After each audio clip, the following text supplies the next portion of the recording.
Nabi Adam pernah diajarkan oleh Allah kalimat-kalimat tobat. Di Al-Baqarah ayat 37, fatalaqqa Adamu min rabbih kalimatin fataba alaihi innahu huwat tawwabur rahim. Dan kalau kita bertobat dengan kalimat itu, melakukan kesalahan yang mirip atau serupa dengan Nabi Adam yang pernah diizinkan berbuat salah itu, maka seketika akan diampuni. Doanya apa? Itu kalimatnya yang Al-A'raf ayat 23. Nanti kalimat tobat tuh banyak. Kalau mau dirinci nanti detail, insya Allah mungkin nanti saya tuliskan, mudah-mudahan jadi buku. Itu kalimat tobat ketika salah mengkonsumsi sesuatu yang menjadi maksiat. Kita kan nggak tahu yang kita makan itu sebetulnya halal atau tidak. Ya, kadang-kadang dikasih proyeknya ada haramnya. Kasih bonusnya ada hasil nyogoknya misalnya kan. Bagaimana membersihkannya itu? Salah satu tobatnya dengan kalimat tadi, Rabbana zalamna anfusana wa illam taghfir lana wa tarhamna lanakunanna minal. Ada tobat dari pembunuhan. Ya. Siapa yang sudah membunuh di sini? Bunuh nyamuk. Yang dimaksud di sini bukan hewan, manusia. Ya, ada. Nanti doanya ditalakikan oleh Allah lewat Nabi Musa alaihissalam. Yang nggak sengaja itu tempeleng, saking kuatnya Nabi Musa itu tempeleng, meninggal. Itu tempeleng Nabi Musa meninggal. Gitu, dipisahin, berantem. Dua suku dipisahin sama Nabi Musa. Yang satu yang dari suku yang sama dengan Nabi Musa, dari daerah yang sama, ngeyel. Wah, ini mana kena misahun? Udah nolongan orang ya. Kamu kok misahin kita? Harusnya kamu nolongin kan? Ngeyel, tempeleng. Ya nggak kuat, cuman tempeleng begini. Meninggal, Pak. Gitu ya. Pernah malaikat maut nyamar. Kan temannya Rasul di bumi itu punya teman malaikat. Setiap Rasul. Nah dulu nabi-nabinya Bani Israel temannya malaikat maut tuh. Luar biasa tuh. Nabi Daud temenan sama malaikat maut. Nabi Musa juga sama.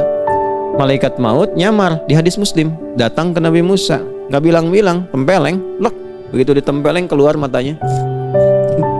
Gitu Nabi Musa itu. Ya kuat. Emang kuat Nabi Musa itu. Luar biasa. Ya, itu ada di riwayat Muslim. Tapi ingin memberikan pesan bahwa apa? Ya malaikat maut itu ya datangnya ya sesuai dengan waktu. Ajal tiba. Yang nggak ada pemberitahuan. Punten insya Allah anjing pageto badai sumbing nggak ada. Ya saya besok lusa mau datang nggak bisa. Tiba-tiba datang aja, tandanya di fisik kita. Nanti biasanya 40 hari sebelum meninggal tuh udah mulai terasa. Ya tanda-tanda khusus ya yang memang mendekati pada kematian. Makanya belajar ayat-ayat tentang menyiapkan kematian tuh banyak di Quran. Belajar. Kalau nggak belajar nggak tahu nanti tiba-tiba Allah gitu ya. Tujuh ngaci mang tak tiba-tiba awas tuh ya. Makanya jangan maksiat. Kalau mau maksiat ingat-ingat meninggal, awas tuh vendor-vendor tuh ya, awas. Hati-hati tuh ya, begitu kepikiran maksiat bayangkan meninggal, wah ruginya fatal itu ya, ruginya fatal.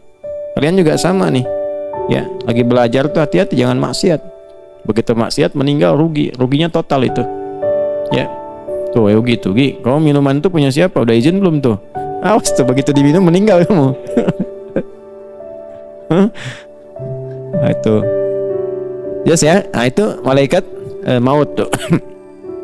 Ada lagi doa misalnya, doa menyimpang dari risalah, dikasih tugas gak dilaksanakan. Ada nggak yang begitu? Hah? Ada kadang-kadang di perusahaan kasih tugas ya malah nyimpang, mampir dulu kemana. Salah nggak? Salah, sebab kalau gajian pengen utuh, pengen full ya kan? Tapi kalau kerja didiskon. Hati-hati, itu salah itu. Nanti ada zikirnya. Awas, kalau kita, jangan kita lah ya, saya nggak mau terlibat tuh. Kalau ada kalau ada orang yang sering ngurangin kewajiban tapi pengen hak penuh, itu satu saat nanti akan sering ditimpa musibah yang mengurangi hak yang dia ambil yang bukan haknya. Hati-hati itu, hati-hati. Nah, nanti ada zikirnya itu, zikir Nabi Yunus namanya. Nabi Yunus itu diminta oleh Allah berdakwah karena umatnya nyebelin gitu kan. Ya udahlah, kata kalau nggak mau didakwain mas saya pergi aja gitu. Ya padahal itu ujian dari Allah, karena ditinggalkan tugasnya maka ya lari masuk ke dalam bagian dari masyarakat yang masuk ke perahu, tiba-tiba perahunya kepenuhan, harus dilempar. Yang kena Nabi Yunus, telan sama ikan besar, ikan paus kan, masuk ke dalam. Kalau nggak zikir itu, kata Quran, kalaulah dia tidak berzikir itu, tidak memohon kepada Allah, itu di dalam perut ikan itu sampai hari kiamat. Nah, tapi ketika dikeluarkan, itu bahasanya bukan dikeluarkan dari perut ikan, bukan, dikeluarkan dari awan gelap yang menaungi. Ya, wa dhannuni idh dhahaba mughadiba. Itu ayatnya, Quran surah ke berapa? 21. Ayat berapa? 87 sampai 88. Wa dhannuni idh dhahaba mughadiba fa dhanna an lan naqdira alayhi fanada fi dhulumati alla ilaha illa anta subhanaka inni kuntu minal zalimin. Setelah itu apa? Fastajabna lahu. Kemudian wa najjaynahu minal gham, bukan minal hut. Padahal ditelannya pakai hut kan, ikan besar kan, tapi dikeluarkannya itu bukan dari hut tapi dari gham. Ya. Dan ingat, belum selesai ayatnya. Wa kadzalika nunjil mu'minin. Gham itu awan gelap yang menaungi. Itu bahasa majas, bahasa kiasan. Kadang-kadang kalau kita sedang diuji dengan jangan kita lah, kalau ada orang diuji dengan musibah yang berat gitu, itu kan kayak kena awan gelap ya. Ya, kayak gelap gitu, mau makan susah, jalan linglung, ya kan? Tiba-tiba diberhentiin, nggak ada hujan, nggak ada angin, nggak ada petir, berhentiin.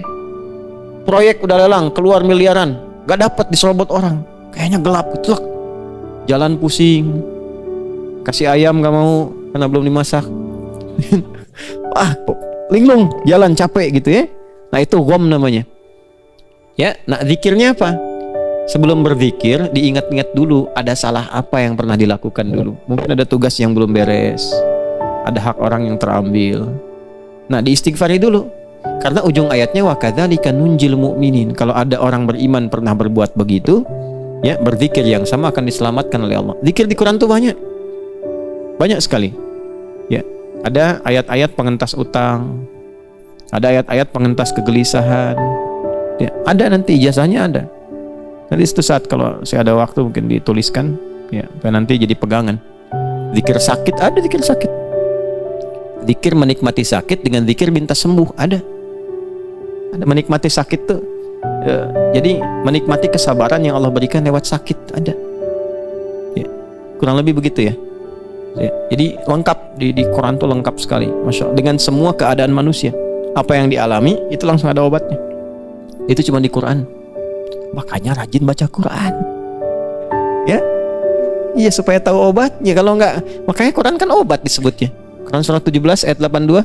Wa nunazzilu minal Qur'ani ma huwa syifa. Kan? Jadi kalau kita rajin baca aja, insya Allah dapat ketenangan pada jiwa.